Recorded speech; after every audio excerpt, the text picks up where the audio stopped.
Okay, so for problem 2, we are given a series of noise channel, and we have an input x1 and some median value x2 to xk, and the final output is xk plus 1, and we are given the x1 equals to 0, the probability, and the probability of x1 equals to 1, and also some conditional probability are given.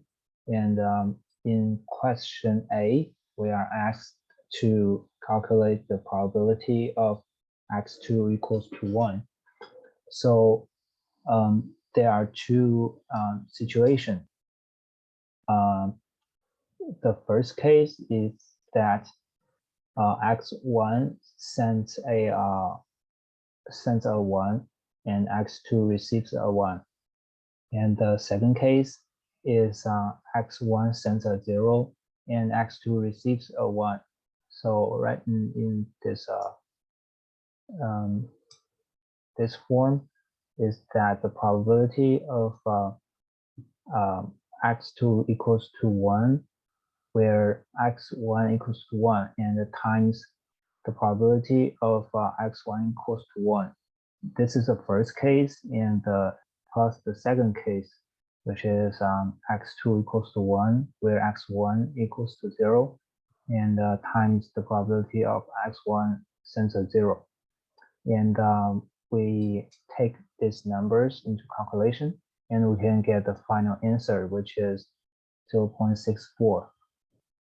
And for question B, we are asked to calculate x3 equals to 0, the probability. So the probability of x3 equals to 1, we need to consider the condition of x2 and the condition of x1. So we can write this into a formula of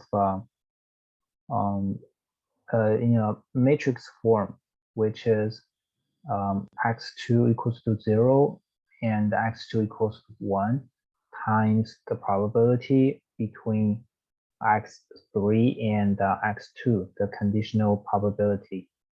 And we need to know the probability of this part, the x2 part, and for the x2 part, we can also write this into a form of a matrix, which is x1 equals to 0 and x1 equals to 1 times the matrix of the conditional probability of x2 and x1. And we can calculate the value of the probability of x2 equals to 0 and x2 equals to 1. So we can take this result into this one. We can get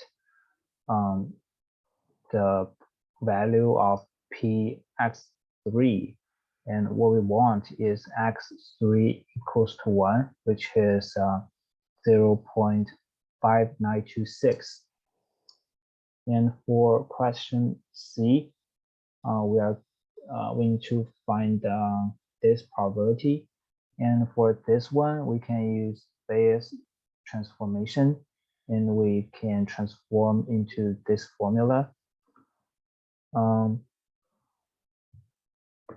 So we need to find the probability of x3 equals to 0, where x1 equals to 1. And to calculate this, it's very similar to the previous calculation, matrix calculation, and we can use the calculation square, the matrix square. And what the value that we want is 0.52. So take this value into calculation, and we get this final answer of 0.176. And so for question D, we are asked to calculate xn equals to 0, where n is infinity.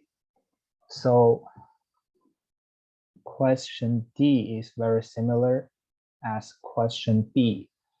So we can try to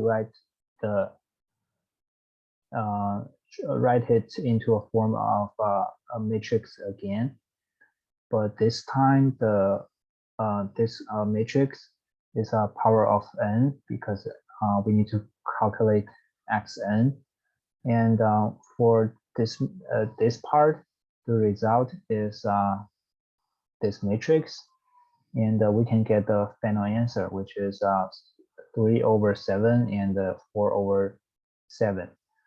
So what we want is xn equals to 0. So it's this part. So the final answer is 3/7.